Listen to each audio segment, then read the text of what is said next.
निफाड तालुक्यातील ओझरमेघ येथील संत श्री निवृत्तीनाथ नगरमधील जागृत देवता श्री सप्तशृंगी माता मंदिराच्या आवारात श्री गणपती, श्री महादेव, श्री कालभैरव, संत श्रेष्ठ निवृत्तीनाथ महाराज व विठ्ठल रुक्मिणी या देवतांच्या मंदिराचा भूमिपूजन सोहळा उत्साहात संपन्न झाला। यावेळी मंदिराच्या विश्वस्तांनी या पवित्र कार्यात सर्वांनी सहभागी होऊन पुण्य लाभ घ्यावा अशी विनंती करण्यात आली आहे।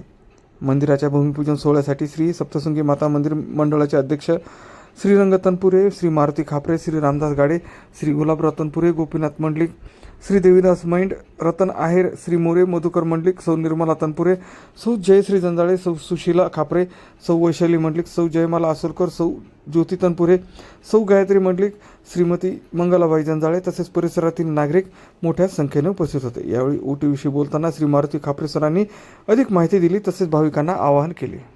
श्री सप्तशृंगी माता मंदिर परिसरातील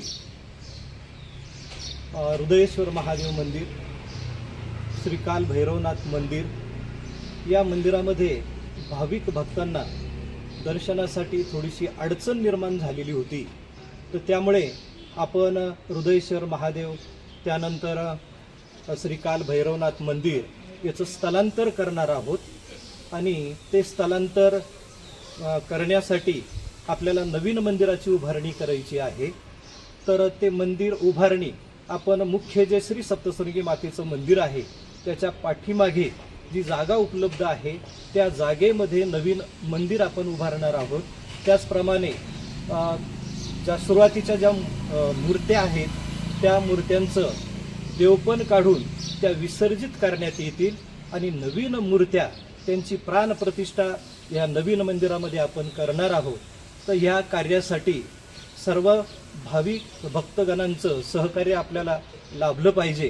तर मी सर्वांना असं आव्हान करतो की हे नवीन मंदिर उभारण्यासाठी आपण सर्व भाविक भक्तांनी सढळ हाताने मदत करावी आणि असे आव्हान करून या ठिकाणी नवीन मंदिर उभारल्यानंतर सर्व दर्शन करण्यासाठी मूर्त्यांचं दर्शन करण्यासाठी ही अडचण आपली दूर होणार आहे। तर पुनश्च एकदा त्यानंतर ह्या ठिकाणी ज्या नवीन मूर्त्या आपण ह्या ठिकाणी ज्या म्हणजे स्थापन करणार आहोत त्यामध्ये प्रामुख्याने श्री गणेशजी मूर्ती, त्यानंतर विठ्ठल रुक्मिणीची मूर्ती आणि श्री निवृत्तीनाथ नाथांची मूर्ती, त्यानंतर श्री कालभैरवनाथांची मूर्ती या ठिकाणी आपण त्यांची प्राणप्रतिष्ठा करणार आहोत। तर ह्या मूर्त्या स्थापन करण्यासाठी प्राणप्रतिष्ठा करण्यासाठी फार मोठा खर्च येणार आहे। तरी भाविक भक्तांना पुन्हा एकदा मी आव्हान करतो की आपण सर्वांनी सढळ हाताने मदत करावी। धन्यवाद। सप्तशृंगी माता की जय।